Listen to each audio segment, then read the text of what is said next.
Hello, everybody. Welcome to the Bad Bit Show. I'm your host, Joseph. It's on this very show where we shine a spotlight on content creators, podcasters, gamers alike who make the internet a better place. And this is our little pre-show segment because I just have to thank Jono Pech from Puttin in work to be on this show. He's a very busy man, and we have very different time zones, right? I'm from New Jersey. He's from Australia. And oh my God, it was an adventure. Seriously, I woke up at 5 o'clock in the morning to make sure I was at least half awake to do this show. And man, this guy, he's so amazing. You guys are going to love it. The one thing, though, I need to let you guys know is that yet again this week, my camera decided not to work on my end. So it's just going to be a thumbnail of my pretty little icon and Jono's beautiful face. But with that said, it is a fantastic show that we have lined up for you guys. I cannot wait for you guys to listen. He's just such a brilliant dude. So with that said, with all that out of the way, Past Joe, take it away. Putting you on a pedestal here. Because not only are you a journalist, not only are you a writer, an author even, but you have one of the best podcasts out there, Mr. Jono Pech from Puttin in Work. You're very kind, Joseph. Thank you so much. And I think even in the very early days of Putting in Work, you were possibly the first fan. First fan mail I ever had was a Facebook message or something from Poly Games saying you love the show. So at that point in the podcast, it was very early on, and that meant a lot to me. So I'm glad we can actually meet and do something together. It's really cool. And it is something. So you mentioned Poly Games. That's how long ago it was. And it is. Your show's amazing. Your first episode, you got to interview Greg Miller from Kinda Funny, and it was fantastic. And pretty good way to start. Dude, I mean, right? So I wouldn't like to brag. Maybe I gave you the bad bit bump, and that's why you're like a meteoric rise. It seems. I'm sure that's what it was. Absolutely. So, John, this is how we do every podcast here. I want to start off with one question. What is the first game you played that made you fall in love with games? What was your first love of gaming? I was just listening to your last week's episode, and when you asked this question, so it actually had me thinking about it, which is a good thing. So, like, usually when I talk about the one game, you know, it's usually Metal Gear Solid. But I thought, if you know, the way that you phrased this question makes me think of it a little bit differently. Okay. And I want to go with Indiana Jones and the Fate of Atlantis. I don't know if you ever played this. No. But it is a LucasArts point-and-click adventure from the early 90s. So if you've ever played, I don't know how old you are, but if you've played any of the Monkey Island games or anything like Maniac Mansion, those kinds of games, it was like that, and it was very much, you know, the heart of what Indiana Jones is about, which is one of my favorite franchises ever. So that was a huge game for me in my childhood because I think I played it before I'd even seen any of the movies. That's how young I was. I wasn't probably allowed to watch them, and my uncle had this game on his computer in Sydney, and I remember like trying to figure out all the puzzles and sucking at it because I was a kid and not having any idea what I was doing. And you know, those games are very much, I think, the DNA of what we have now in Telltale and the games that focus on story, because those games were focused on story. They had a lot of obtuse puzzles thrown in there because you know, that's how they made games back then. And that's kind of died off a little bit lately. But I think that, you know, not only was it an amazing character and story, like that game itself was written, I think it was almost a movie. There was like a rejected script for a movie, and they turned it into the game. LucasArts, man, back in the day, they were just so great. We used to play, like, when it came to computer games, we didn't play like his point and clicks like Monkey Island. We did just all of his Star Wars stuff. So there was like a point and click Star Wars game, and I remember to this day it's real rough, but it was so great. It was amazing. It depresses me to know that LucasArts is no longer. Yeah. You know, it hurts inside. So with that said, you said one of your other games that you love so much is Metal Gear Solid. So when it comes to like the first consoles you're playing, is it the PlayStation? No, I'm a little bit older than that. Okay. I'm 30, and the first console we had was the Genesis, or as over here it was called the Master System, Right. from Sega, and I very much have those memories of the licensed games of the Master System ingrained in me, whether it was Spider-Man or Captain Planet or one of the many Simpsons video games that were on that console, but also Sonic the Hedgehog and Bubsy. Being a dumb kid, I love those games. I know now that it's not cool to like stick Bubsy. up for them or to like them, but I loved them, man. They were so good. And like, I had friends that had an NES, and we'd go over there and play Mario, and they'd come to our house and they just want to play Bubsy, So even the Nintendo kids love Bubsy. It's a revisionist history, But history goes to the winners. And so, with that said, didn't Bubsy make a return, right? Or he's coming back? I'm sure he has. I'm sure, but I don't know. I can't speak for that.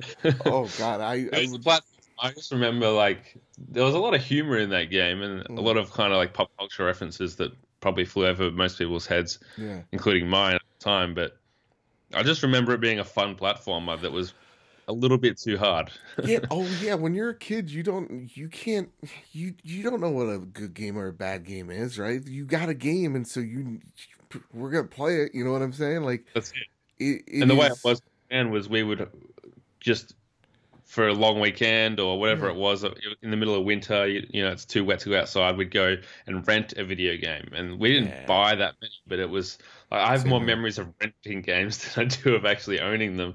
And it was always like just picking it based on the cover, like James Pond. That looks kind of cool. or like the Bonanza Bros, and that was like a 2D kind of vertical split screen platform that you just to shoot 'em up. And like I'd play a lot of games with my brother. I remember playing like Jordan versus Bird, and occasional sport games. But it was very much a console of. Maybe it was because I was picking games based on the cover, but it was always licensed games that I remember. Ghostbusters and Ghostbusters are so good. I love those games. With that said, though, like it's like I played Star Wars Gubarashi Arena, like the fighting game. They're Tekken. So and I love that game. I mean, I know console? It's what's that? Console was it on? I believe PlayStation 1. And is it the Terra Sky or Terra Sky? Yeah. I can't. That one. See, I rented that one and played it as well. we would play it all the time. It was like Darth Vader versus Han Solo, and he's beating you with a Nerf thing. It's amazing. It's amazing. Yeah, that was fun. Yeah. So with that said, let's see. You come from. So you're coming from the Master System, and you're going to PlayStation 1. What is it about Metal Gear Solid? Because as a person who's tried to get into the series, it loses me. I don't know what it is about it, but what is it about Metal Gear? What's that? Did you come to it like later, like more recently? Yeah, I came to it. Yeah, I did. I came to it at I think Snake Eater. And then I was like, can't get into this. There was something about it. PS2 Joe is a strange beast. And then I tried again at Guns of the Patriots, and my brother loved that game. My brother actually, bigger Metal Gear guy than I am. He's played multiple of the games. Then I tried 5 because I was like, Kojima fought the good fight. And I couldn't get into that one either. And so with that, what is it about Metal Gear that got you to fall in love with it? Well, I'm very well prepared to talk about this because I've done it multiple times. I recently did a podcast called One Perfect Game where this guy, Matt Stilby, brought me on to talk about, you pick one game and how it influenced you. And I talked a lot about how it influenced my book, The Spy and the Maven, which we can get into that later. That'll be a nice segue for you. And basically, like I was about 11 or 12 years old when this game came out, and I had the demo disc, as you did back then with the PlayStation magazines, and I played that demo of the first, like, I guess it's the first 20 or 30 minutes of the game. I played it so many times, and there was so much about it. Like you saying that it was hard to get into, coming back to it later, I think it was at the time just so ahead of, the curve, and it had this voice acting and it had an engaging story that to me it was like better than the movies or as good as the movies, and it had David Hayter with the classic voice, and his voice is so amazing. much. Yeah, there was just so much about it that I loved, and it was the AI was ahead of what I've ever experienced before, where you could like mess around with the enemies and you could like knock on the wall and they would come and investigate, and what was that noise, and it's whose footprints are these through the snow, and they would follow you around and you could kind of mess with them, and I loved that as a kid. It was something that I had never seen before, and throw in that with the kind of crazy story, the spy, espionage, the whole nuclear countdown thing, and it was just, I don't know, it just grabbed my attention, and it's something that I've, I guess, grown up with since then through all the sequels and going back to them every now and then. It's always something that I will cherish about my childhood, and I'm sad that the series is over. I don't want it to end. I didn't pick up Survive, but I think that Metal Gear needs to live on in some fashion. Do you really think? Do you think that someone should take the mantle, or like try to continue the story? My long-held dream game that I talk about any chance I get. Go for it. This is like the fourth podcast I've talked about it on.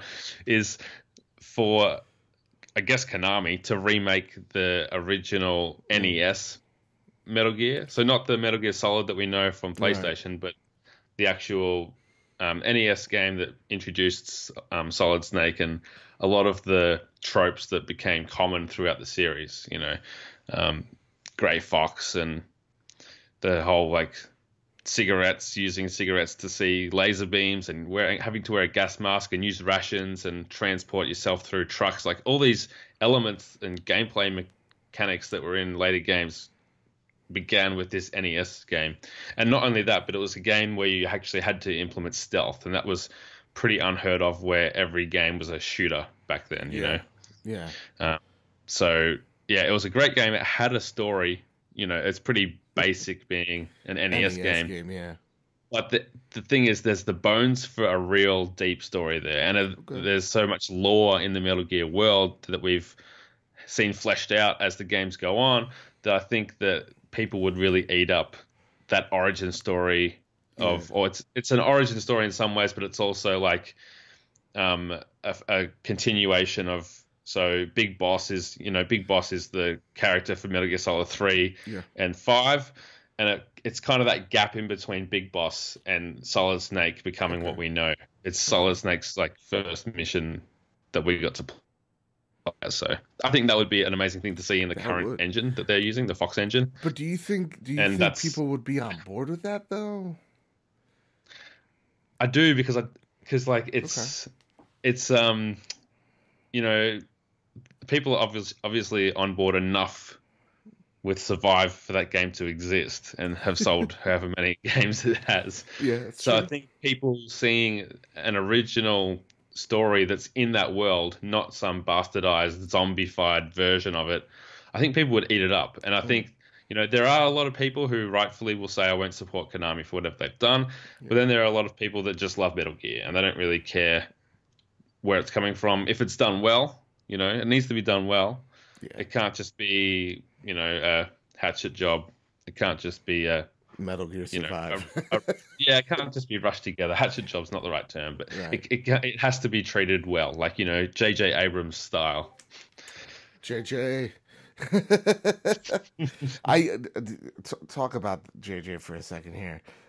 He's a big inspiration to me. I love J.J. Abrams. He's fantastic. So like that, I think. I think when we're talking about like Kojima and we're talking about Konami, we're talking about Metal Gear, it is that Star Wars effect where it's kind of like,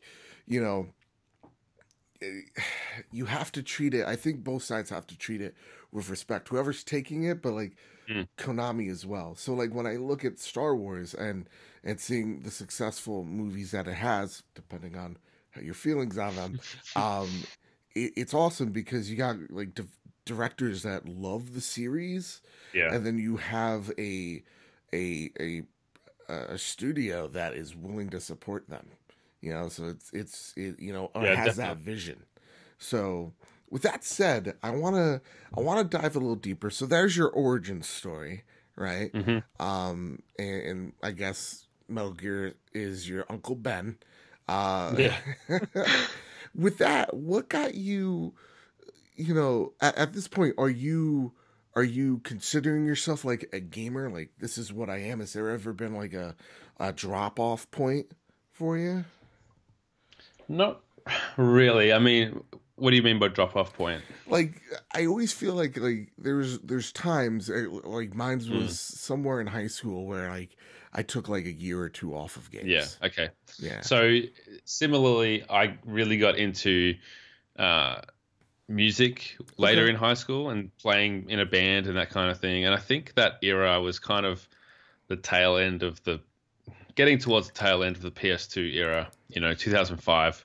Yeah. Starting university, 2006. I still remember playing games, but it was more like I was going back and I was playing those LucasArts games, and I was playing Final Fantasy VII port on PC, and I Yeah. was playing a lot of ROMs and emulators of games that I grew up with because I didn't have a new console. It was getting pretty old. I think PS3 was just coming out, and even when PS3 came out, I couldn't afford it. So Mm. I basically missed a few of the games that came out towards that part of the PS2 generation, including like Okay. Shadow of the Colossus. I'd love to get to that soon to see what I missed out on. But yeah, that would probably be the part where I did drop off. But Okay. as I said, I never completely dropped off because I was playing Smash Bros on the Yeah. 64 Oh with God, my so good. friends at university, and like that this is and borrowing my friend's PS3 Hmm. because I wanted to play GTA 4, and I finished the whole thing in like a weekend because I loved it so much. Oh man. So yeah. So my one question for you then, you're going into college, you're playing all these old games, which is awesome because you're kind of like reliving that childhood, Mm. those good memories. And I feel you because like you're a college student, you can't go out and buy a PlayStation 3, especially at the Yeah. price point it was back then. Yeah. So with that, you've always been a PlayStation gamer Yeah. So primarily? you mentioned Okay, that good. transition to PS1, and from there it went PS2, 3, 4, Vita, and that's pretty much it. Like Yeah. I haven't, I got a PC to play Oblivion, and I played a couple other PC games on there. Um, but I never got into Steam and all that Okay. kind of thing. Okay. Yeah. Yeah. Yeah. So what are your thoughts on like Xbox, Nintendo? Do you own all three, or you're just like No, PlayStation? like the ones I mentioned, they're the ones that I've had. Apart from having a Game Boy, Yeah. it's been it literally. I have not owned a Nintendo console. It was the Oh Sega, and then it wow, was all the PlayStations that's until I got crazy. the SNES Classic Yeah. last year. So that was like, yes, I finally have a Nintendo. Um, But yeah, it's always been something that I've enjoyed playing at my friends' houses. That party games and going to play GoldenEye or Cool. Mario Yeah. Party and stuff like that Yeah. at my friend's place. And it was never like owning more than one console. Still to this day, I'm just like, I can't play every game on the console I have. So Mm, why would I buy a second console to have more games that I don't have time to play? You know that's what I true. mean? That's true. But So, it doesn't stop most people. so with that said, you again, the one thing that's awesome about the Puttin' in Work podcast is you're far better at this than me because you are. You're doing fine, Joe. Oh, I don't know about that, but like you're so great, and it's so easy to see because you are, or at least one point in time you were a journalist. What made you go into journalism of to have that career path? So I always did fairly well with English at school, Okay. and I enjoyed writing. My dad worked at a newspaper. He was an editor at a newspaper as I grew up, and then became the manager. So I was kind of in the world of journalism, Oh, wow. and grew up like pretty interested in reading the newspapers in the morning. And Hmm. I even actually, as a side tangent, like my dad used to get these free PlayStation games for review at the Oh, that's newspaper, awesome. but no one on the staff wanted them. So like he's asked me and my brother if we wanted to review them. So as like a 12-year-old, I was reviewing video games for the TV Guide, Oh my and God, that's awesome. that was pretty cool. Like getting stuff published at that age, and it was probably terrible and filled with like cliches and metaphors and that and similes and that kind of thing. But it was good. We got a lot of EA Sports games through that, which is pretty cool.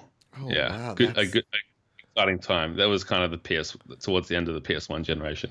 That's crazy. So you have this, you're pretty much, it's kind of like instilled in you at a young age of like, this is what I want to do. So Yeah, it was like it was always I guess an option on the table, and I was never like growing up through high school like I'm going to be a journalist. Like it was never a passion of mine, and that's probably why I'm not doing it anymore, because I like writing was the thing that I enjoyed doing in whatever form, Mhm. and telling stories, and I get to do that now. I work at a hospital in like more of a public relations Oh, side nice. of things, marketing, and I still get to do a lot of the storytelling and writing and interacting with people, Mm, but it's not in that journalism form so much. yeah. It's very useful to have that as a background, and it's And, informed a lot of what I do, especially with putting in work. Like yeah. it's nothing for me to talk to someone that I admire because I've done it so many times. I shouldn't say it's nothing. It's a huge thrill and an honor, but I don't get nervous. I don't, Yeah. there's nothing like that because, you've done this literally thousands of times before, day in That's and day out. So that's yeah. crazy. So you gave me two branching paths here. I want to take Spy and the Maven Mhm. because again, you're a writer. You have this creative side. Again, Metal Gear. It inspired it. Tell the audience the elevator pitch to this, and what got you. Actually, elevator pitch first. What's the Spy and the Maven all about? So the Spy and the Maven Mhm. is a story that I wrote a couple years ago about a journalist. Surprise, surprise. They say write what you know. Um, a journalist who gets caught up in the search for a rogue spy. Okay. So if you can picture, like, I guess the world of Metal Gear Solid, take away all the crazy, like, supernatural, Take out the Metal ten- Gear. yeah, take out the mech robots and the tentacle Monsters, women sure. or Yeah. monsters, whatever it is, the psycho mantises, and you've got kind of that I guess it's that feel, it's that gritty world of espionage where things don't always go the way they're meant to. And so, yeah, so he's caught up in this. He's just kind of a nerdy guy like me and you. Like, I've used this example recently, but he's like an Andrew Goldfarb type. They're Okay. just kind of a small, um, glasses wearing, not tough guy who gets thrown into this situation where he's around violence and he's around Yeah. espionage, and he has to fit in as best he can as they search for this spy who has contacted him because he's an investigative reporter, and they were hoping that they could work with him to expose some corruption. Oh. So there's a few twists and turns along the way, but it's kind of a fish out of water story with him not being a big fan of gun violence, and Yeah. suddenly is involved in these situations, and then also trying to investigate what's actually happening here and why is this spy gone rogue. That's awesome. That sounds really awesome. And I do picture Goldfarb in the role to a T. I don't know why. I picture like a firefight breaking out, and he's just like curled up in a ball, like this is nuts. This is awesome.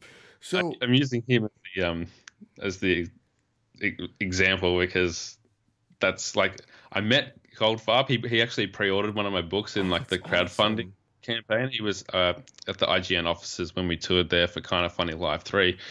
But I never pictured him as that character until recently, and I was like, oh, it's actually kind of I guess it's like, people probably know his character more than me. There's a lot of it. There's a lot of me in the character Andrew Maven, but people don't know me, so it's easy to say. Just picture someone like Andrew.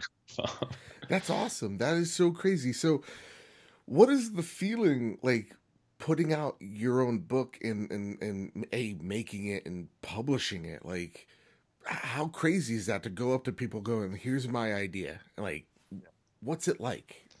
It's crazy. It is surreal, really. It's something that I don't know if I'll ever get used to it, but it's really like, I did, like I mentioned, I went to San Francisco last year and I had a suitcase full of my books because a lot of people from the Kind of Funny community, just I'm assuming how we know each other. It's hard to tell because of Twitter and everything. It is, yeah. I mean, you mentioned Greg before, but that's, a lot of those people supported me and supported the campaign by pre-ordering a book. And from there, I was able to get it published, and I took over a bunch of these books so I could hand them out. And that was an awesome feeling to say, here's the book that you supported that exists because of people like you. And that was, it's still really awesome. I'm working on a sequel at the moment, and I'm not sure how long it's going to take because all these awesome games keep coming out. Isn't that a problem? Yeah, it's been a really slow start to the year. So I wasn't into Monster Hunter. I had no interest in that, or what else is coming? Oh, Dragon Ball Fighters. I was just like, I'll just wait for Ni no Kuni and Far Cry and everything. So I had a good kind of 3 months of writing until everything just started coming out at once. Yeah. So I've barely written for the last week, but I need to change that. That's awesome. That's awesome. So, okay, you publish this book, right? You're making this book, writing this book. That's a journey in itself. You mentioned earlier, we're both fans of Kind of Funny and their content. And so you have interviewed, I think, all of the main cast except Kevin. I mean, can we count? I'm sorry, K-Dog. But yeah, we're on a personal basis. But yeah, you're like, how crazy is that? Like, it is crazy. It's easy for me to act like it's no big deal, but it is. It is. It's huge. I gotta give you credit where credit is due. I'd probably throw up because here's the deal. I get super nervous. Like, I went to the New York City meetup with Kevin and Cool Greg, and I was just nervous. Like, I was just like, I can't approach him. You know what I mean? Like, and it's so weird because at the end of the day, there's just like, they're from an internet show. God forbid I meet George Clooney or someone like that. I'm just gonna. Mm-hmm. But those two are like, break, they're like the most approachable of anyone. Like the interactions I had with those guys, they were just like, oh, hey, cool, yeah, how you doing? Having a cigarette or whatever outside, and they're just chilling and they're like super interested in whatever you have to say, and like they're just people like us, but they're doing really cool stuff. and it was really awesome to see that, them being so approachable. And it's such a wonderful community because some people would like to try to say otherwise, but everybody's so welcoming. Like, the core of the group is just so amazing. So what got you into Kind of Funny, and how have they influenced you in your life? Good question, Joe. I guess it was kind of just, it's hard to pinpoint, but I mean, like a lot of people, it goes back to Beyond and discovering that podcast on IGN and slowly getting into it. Like, I listened to it a couple times and then start listening to it every week and get really into it, and then notice I must have followed Greg on Twitter and saw him tweeting about Game Over Greggy show. So I watched the first episode of GOG and the Disney princesses topic, and just like I remember that, and I'm pretty sure I didn't listen to it like every week religiously, but over time it became just part of my regular rotation.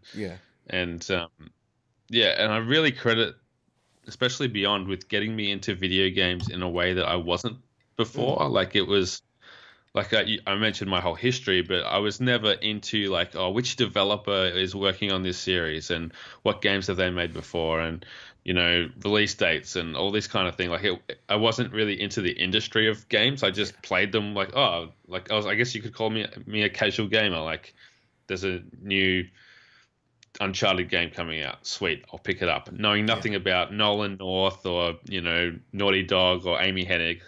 So that podcast got me into it, and I just fell in love with those personalities. And they were leaving leaving IGN to start Kind of Funny is something I've talked about before. And there's even like a shout out to those guys in my acknowledgements, because the reason I decided to write my book was because of that step that they took to do the thing that they wanted to do. They had a job that many would consider the perfect job. Why would you leave IGN? It's the pinnacle of that industry. But they left, and I remember the moment I found out, and I thought they were crazy, but they did it because they had a vision for something bigger than that. And that it really inspired me kind of retroactively to write this book. I looked back and I was like, those guys are doing such cool things because they took a big step, and I was just like, life's too short to have something you want to do and sit on it. You just got to do it. Yeah. It's so weird because I can't pinpoint a time too where there wasn't like a moment where I was like, oh yeah, I remember that. I'm also to go further. I'm not that type of guy that like just I remember where I was here, there, or the other thing. Sure. So yeah, I remember listening to them with Beyond, and I remember it somewhere in the PlayStation blackout, the PSN blackout. That's when I got into PlayStation, and so. I know That's ironic, isn't it? Yeah. So was it like someone mentioned it to you? Like you got to hear this podcast or something like that? Or looking for news on the outage? I forget. I think maybe it was looking for news, but I can't pinpoint why or how I ran into them. I know it was YouTube, and I clicked on it. I was like, oh, this is really great. And then like the next week, I'm like, God, they got something to say. And then, like, maybe I'll take a few weeks off, and then I come back, and then I just binge all the episodes. And to me, I've always been, even since I was a kid, wanting to know how industries and companies work and operate and think. And so when, like, it's interesting, because I come at it the complete opposite way of, like, I said this in one of my videos. Bungie's the first company I fell in love with, and I like followed them like a creepy guy. And and so like I was always that type of like, I want to know what Naughty Dog's up to, PlayStation, Xbox. I want to know how these companies think. And so when like Collin and Greg would talk, it just spoke to me. I'm like, yes, this is what I want, because anybody could talk about the news, right? I do it on the trophy room, so that it proves anybody could do it. But you can check it out. God of War 4 giveaway. Anyway, nonetheless, it's shout out to Kyle. Thank you, my guy. Seriously, he's the greatest. He's just fantastic. He's cool. And so with that said, it was just something that spoke to me. And when they left IGN, to me, I wasn't like, ooh, let's see how this works. It was, I see this. It makes sense, and this is the only path they can take, and so for me it was more of a sense of if you're that passionate about something, it only makes sense to take it one step further. So for me, Kind of Funny plays a gigantic role, because it's because of them that they've also gotten me very passionate about video games. And so with that said, the Kind of Funny community is awesome as well. You mentioned you were at KFL 3. Are you going to this year's prom? No, I can't make it, unfortunately. It's such a long trip, as you can imagine. And last year was kind of like the one time, like it was kind of, because I'm married, my wife's not into gaming or Kind of Funny. She was like, you can go, but don't come back saying you want to go every single year. And I was like, that's fine, I won't. And I came back and I was like, I want to go back next year. But, that's how it goes. And I feel really privileged that I could go even the once. So that's kind of, I just have to hope that they can come out to RTX Sydney again, or PAX or whatever. And I should have mentioned this before. Yeah. You're from Australia. That's where you live. Yes. That's why I'm not on my A game, because I woke up, I experienced the sunrise. And is that rare? Yeah. Yo, it is so rare. I wake up at like 9 or 10. Waking up at 5:30 in the morning. I'm not a morning person. Thank you for getting up for me. I appreciate it. Of course. Absolutely. And let me tell you something. Sunrises, bit overrated. But with that said, going into more kind of funny stuff, you meet Greg Miller. You meet Tim Gettys. Solid guys. How nervous are you? Again, I would be a bag of nerves. Yeah, so I guess as the scale of how nervous I get for interviews was probably high. I wasn't shaking or anything, but it was made a lot easier by the fact that the previous night we'd actually had a community meetup, and they had crashed it. Like, they weren't confirmed that they were coming. We were just meeting as the best friends at RTX Sydney last year. And they just turned up and everyone kind of went crazy. It was like, oh, man, they came. And they bought us all dinner, and it was awesome.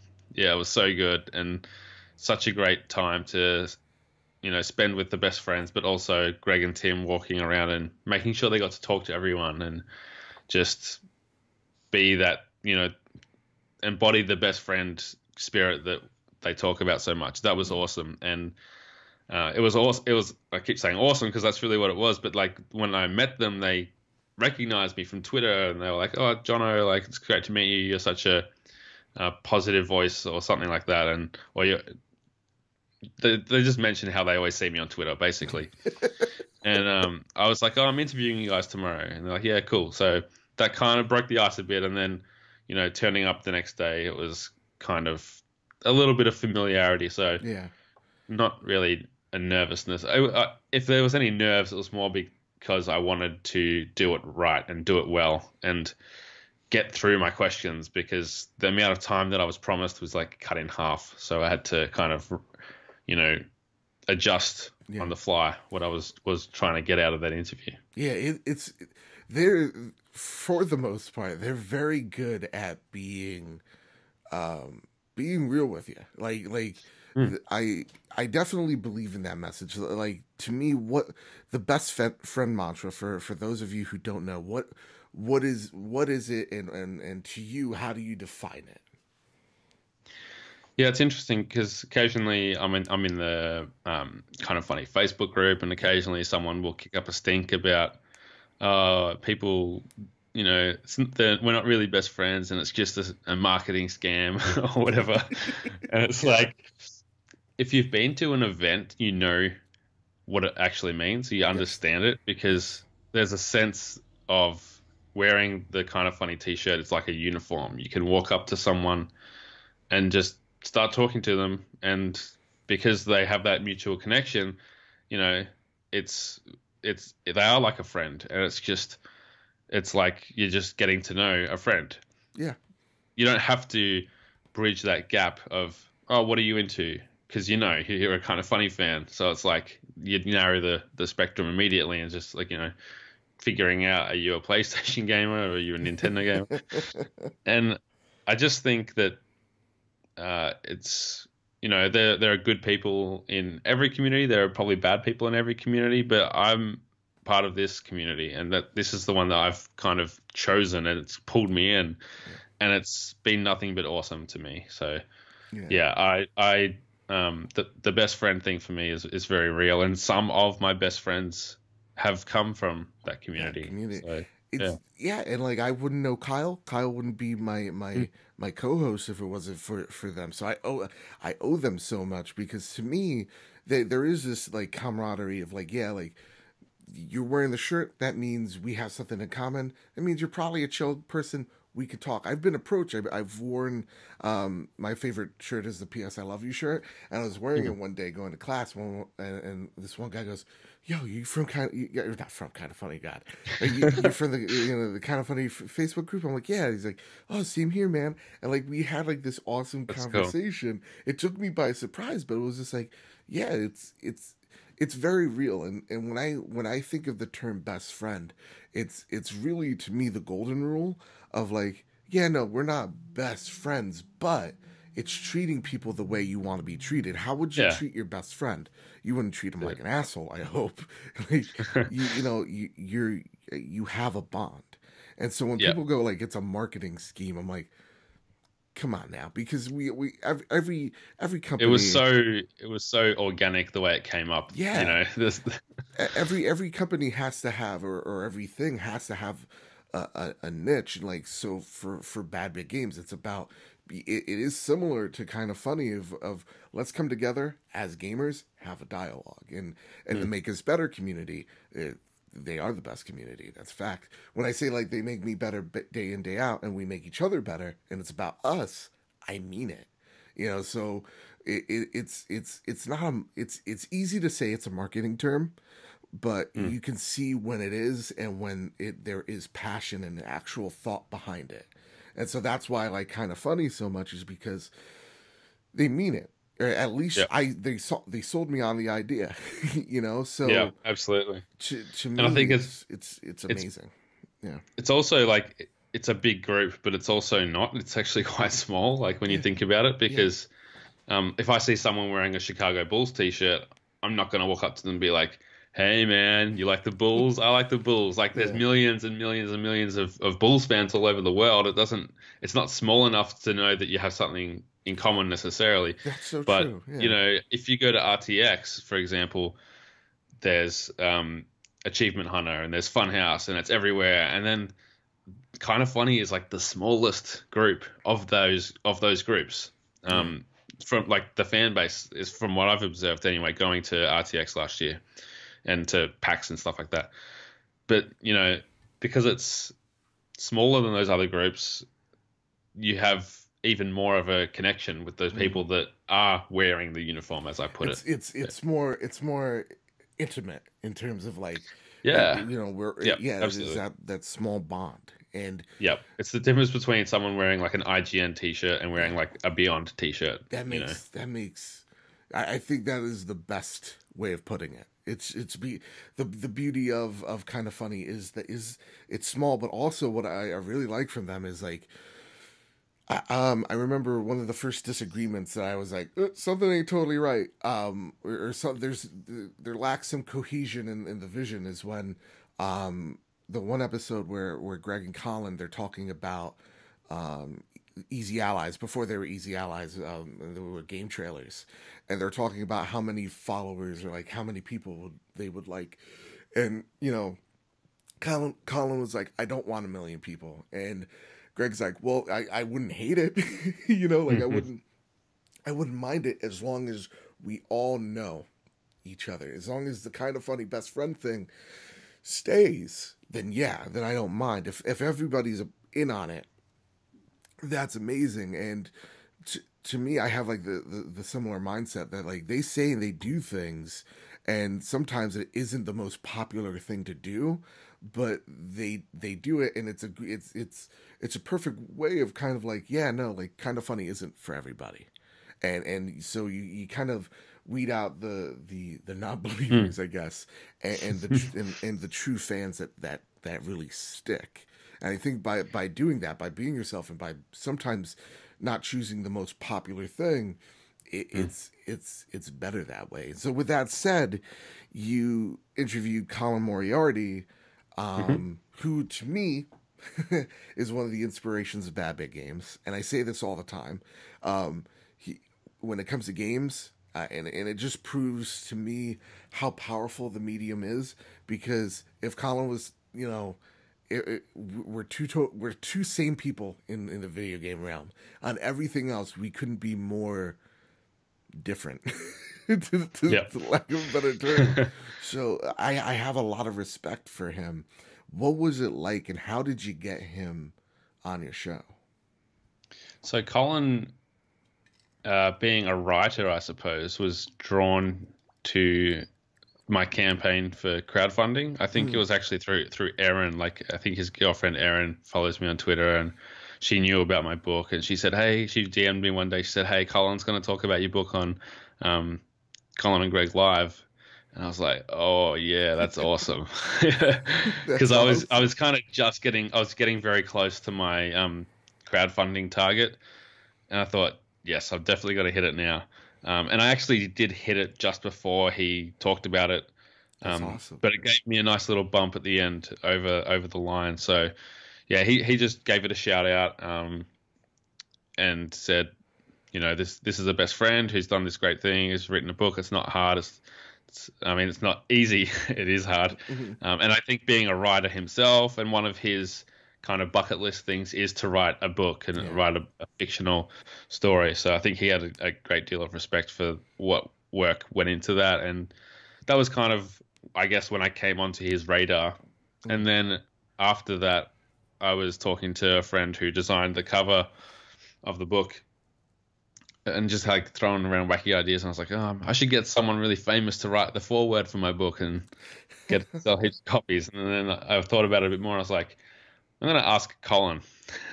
And I did it on Twitter. Like I just tweeted at him. It wasn't a DM or anything. Oh, wow. And he's like, send me an email or no, he's like, I check your emails, like something like that. And so I wrote this spiel to him about the email and about the foreword about the book. And he's like, yeah, sweet, I'll do it. I just need to read the book. And then it took a couple months because he was busy, I guess. He was going to read it on the flight to PAX East. And of course, as fate would have it, he never took that flight because he didn't go to PAX East because of the tweet that kind of broke the internet. At least our circle of the internet. And because of that and what ensued with him leaving Kind of Funny, he just didn't have time to read my book and couldn't do the foreword. Yeah. Hey man, I got it too. I was like, hey, that's the best excuse, you know what I'm saying? Yeah, like, you're starting a new company, there's so much work involved in that, I understand. And you know, it sucks because I was sure that him tweeting out that book with a foreword would have sold like who knows how many extra copies. But you know, what it did lead to was, I guess, him feeling indebted to me somehow because he thought he let me down, and he said that he was happy to come on my podcast when I reached out to him in October.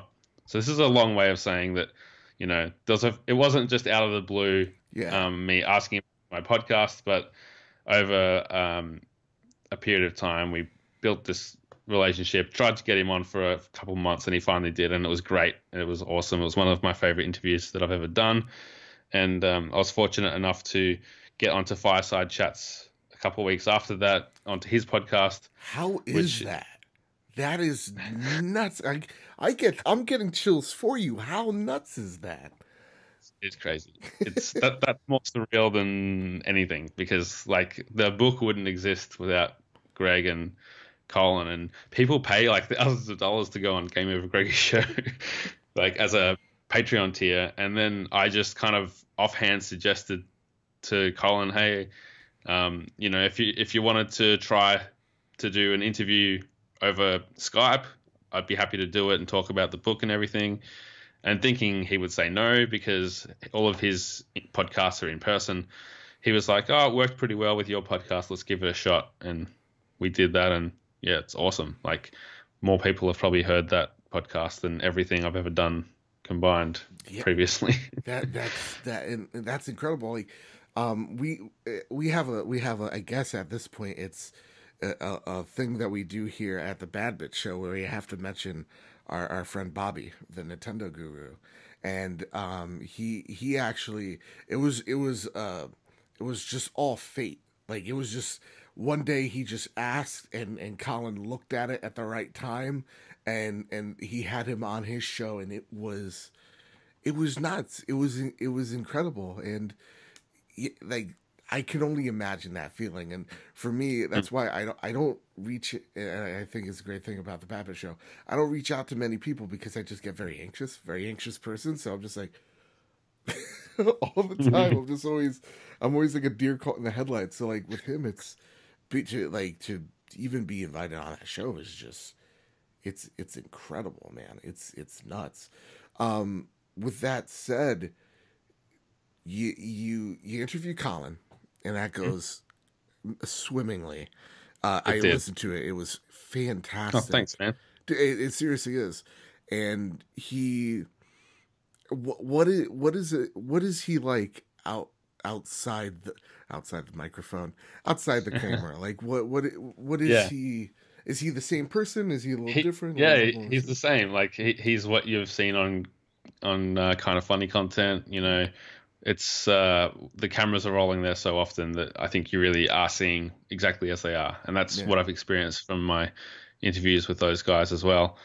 But he was very candid and he was very honest, and we talked about the situation, some of the situation with him and Greg, and some of the stuff that's come out the last few days about their relationship, and him, I guess, reaching out to Greg and Greg having his opinion about where that's at and what how he feels about that. So yeah, it was interesting to I guess hear him open up to that degree, and like there are things that I wouldn't repeat necessarily on a podcast, because I guess he was just talking to me as if we were two people hanging out, and it wasn't for publication. But off the record. And it wasn't like anything like scandalous, but you know what the people are like. They'll read into any comment, they'll read into anything, especially when they're analyzing two people's relationship that they have nothing to do with for some reason. And it's so weird to me. So like, with that said, if people who aren't from the Kind of Funny audience, Collin, Greg, they were the staples of Kind of Funny and beyond. They had a falling out, and I've had falling outs online as well. They're the weirdest thing to happen.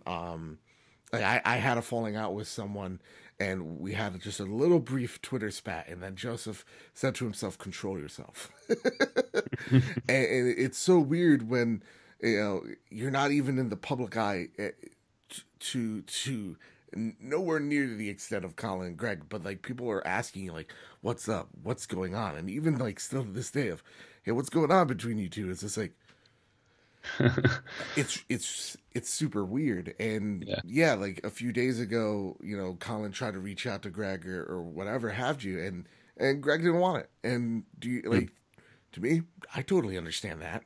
I definitely understand both sides, and exactly. it makes me very sad, and it makes me cry a little bit inside. But I understand. I very much understand Collin's perspective of wanting to move on and have a friendly relationship, and I understand Greg's perspective of it's easier for him to just have it as it is now, not part of each other's lives until they bump into each other somewhere, and then whatever happens. Exactly. Yeah, I understand that. I've been in both situations before. I've been on both sides of that, and I think most people who've had relationships that have ended, which is almost everyone, I imagine, should be able to relate to that. And I think it's very unfortunate that they have.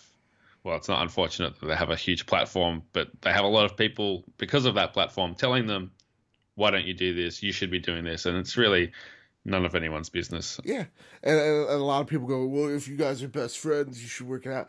And to me, it's just like, guys, it's the one thing I keep thinking in my head is it's kind of like Captain America Civil War, right? Yeah. It's like Iron Man going to Cap, like, we're friends. Yeah, there's no right or wrong. Like, I've never taken sides on this thing, and a lot of people have, and a lot of people watch both. Whatever. Like a lot of my friends probably haven't listened to my interview with Collin because they don't like him.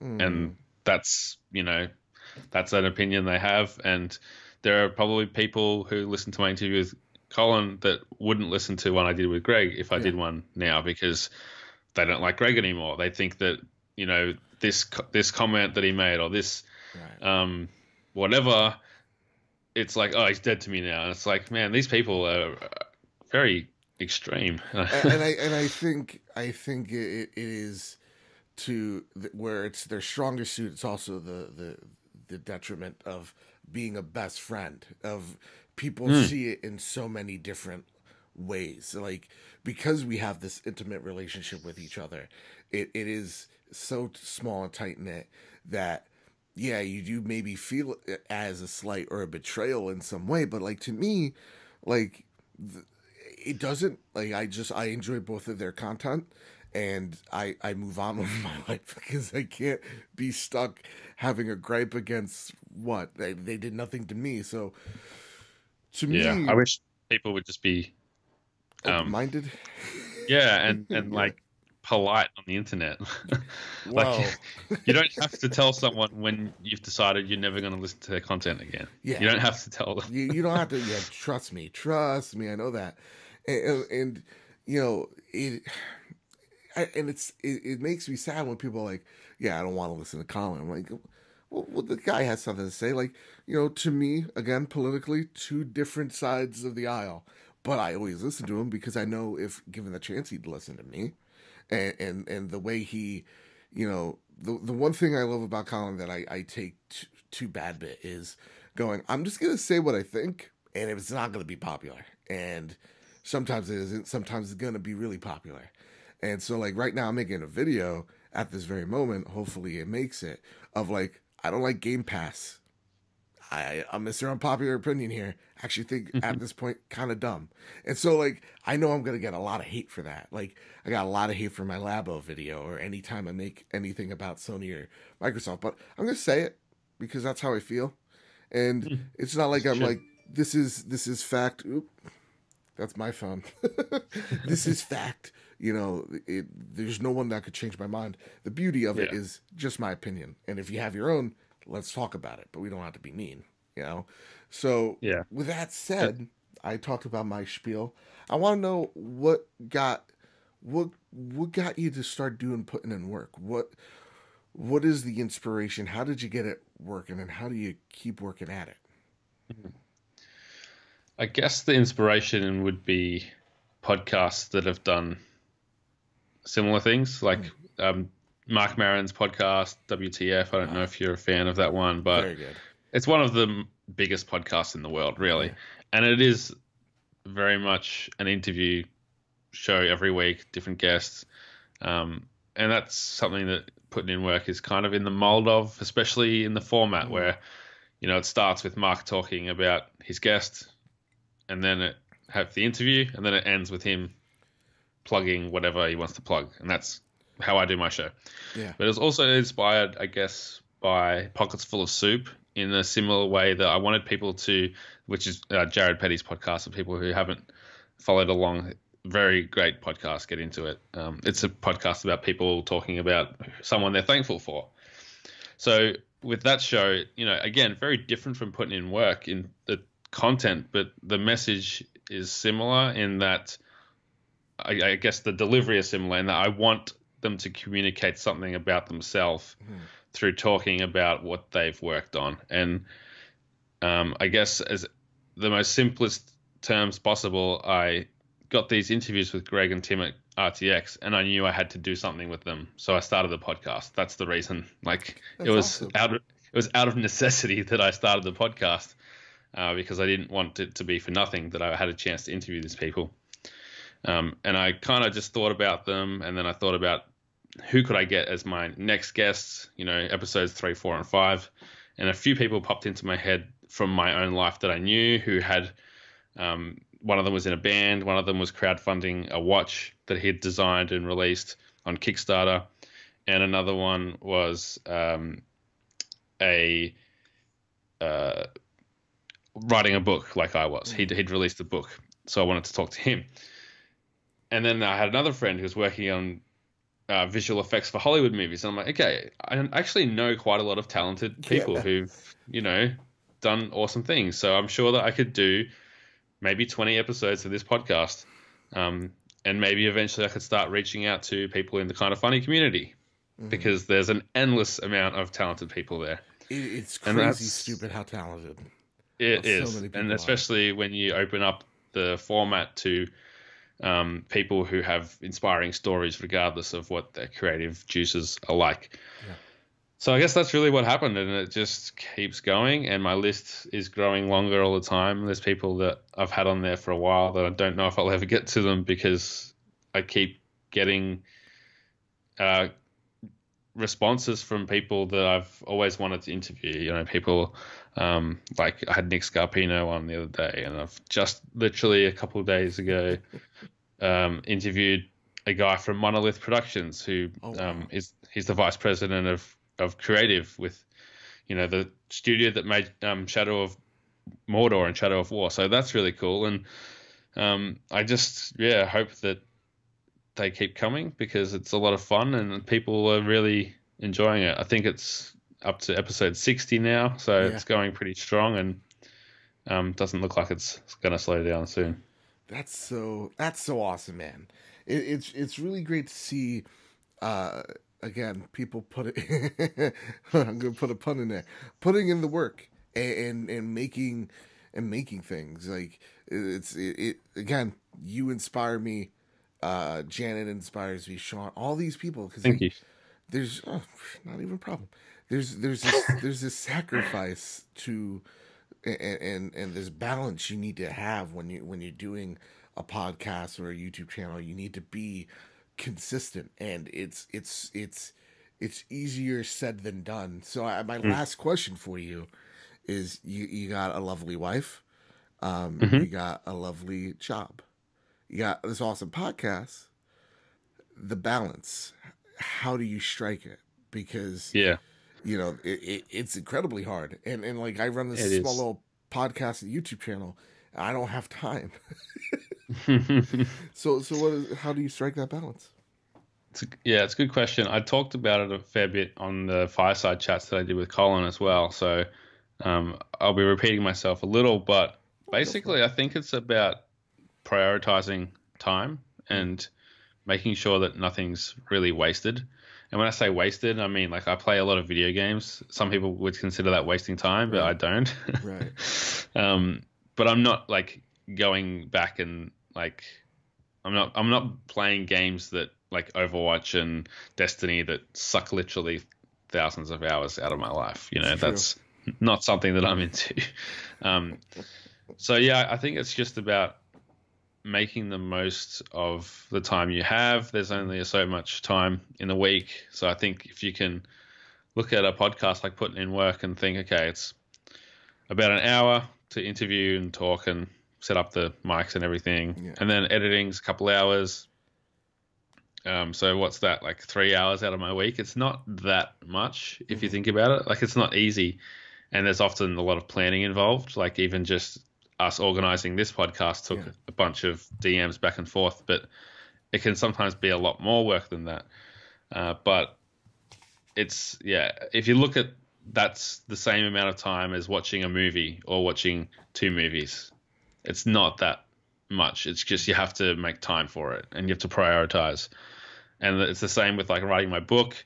Like I haven't been writing it because I've been playing games lately, but I'm still thinking about it a lot and I'm planning it in my head, and that's an important part of it. And if you sit down to write and you feel like nothing's coming out, instead of closing the computer and go and watch TV, you can go back and edit and you can spend some time doing that, because whatever you do, it's going to save you time down the track. So I think as far as all that goes, it's just about prioritizing. And, you mentioned my wife and my job. Well, if my wife's home, I just make sure that I'm spending time with her. And when she's at work, because she does night shifts and she does late shifts and everything, or she goes to bed a lot earlier than I do, I just try and organize it around that so that it's not taking away from my, my relationship, my social life. It's like I can edit while I'm watching the basketball or whatever it is. Like it's something where multitasking is good, and just making sure that it's being done at a time that isn't going to take away from anything else. That's awesome. That's fantastic. Yeah. For me, it's kind of like the same thing, in terms of like, what can I do while this video is being compressed or being exported, or like, what can I do while playing a video game that is also at the same time beneficial to me? So like, absolutely, I'm listening to podcasts and all that kind of thing. And that's where a lot, like, I don't listen to music much anymore, because all I'm doing is I'm listening to a whole bunch of podcasts, and I try to like, I have so many podcasts that at this point I have a 2-week rotation, meaning like 1 week it'll be this set, The next week it'll be this set, and then like it constantly switches because I want to be informed, but also have the mindset of seeing the other side, and because I think you're a better person for it, and that's the only way you benefit yourself. So when I'm playing a game, I'm listening to a podcast. When I'm in the car, listening to a podcast. When I'm at school, I'm editing a video. Yeah, because I'm an auditory learner, so I can't actually look at a board and actually get anything from it. I always have to listen to it. So like I'm just like, yep, yeah, I get it, I got it, and like that's where I'm doing like all my social media and I'm pushing stuff out. Like last night, you contacted me and I was driving and I was getting my friend to type to you. I was like, this is what you. Use your friend. Yeah, use your buddy. Don't text and drive. So, like, it is about like prioritizing your time, but also seeing where things fit in. And the most important thing is, because I learned this the hard way, you have to have an off mode. I for a very long time was like constantly thinking about, why am I not hitting this or why am I not doing that? And it's such an addictive thing to do, to focus on, but I try my best not to do that anymore. So like if I'm out with my friend, usually 9 times out of 10 I'm just like, okay, I'm turning this off. This is a way. And it's about knowing when to put it down, I guess. Yeah. So with that said, John, I'm gonna call you John. Sure. It's gonna happen. I'm so sorry. I want to thank you for coming on and being a part of this. Right. You are someone that I've had in mind since I started this, and I just needed to find a time because we are 12 plus hours apart from each other. So first off, Skype worked really well. Like we weren't synced that well in the beginning, but for some reason it has not skipped hard, which is mind boggling. But like me and Kyle are an hour away and Skype's like, I'm going to pause every 5 minutes and I hope you're okay with this. But yeah, like it's awesome. And it's about finding that time. And I'm so happy that so many my family's out for vacation. It's just me, and so I'm just nice. Like, I could wake up at 6:30, have a podcast. This is no problem to me. This is awesome.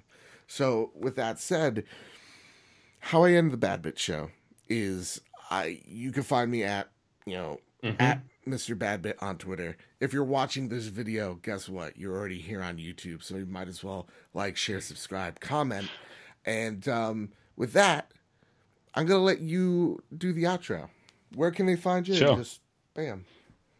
Yeah, so get over to Twitter. You can follow me at Jono himself. That's Jono. And my Twitter bio there has links to Puttin in Work and Spy and the Maven Twitter accounts. Spy and the Maven, if you want to read it, it's on Amazon. It's at all of those online retailers, I guess. There's ebooks, there's Kindles, iBook, whatever. As well as the paperback version. And Puttin in Work is over at 8bit.net/PIW, which is ATEBIT.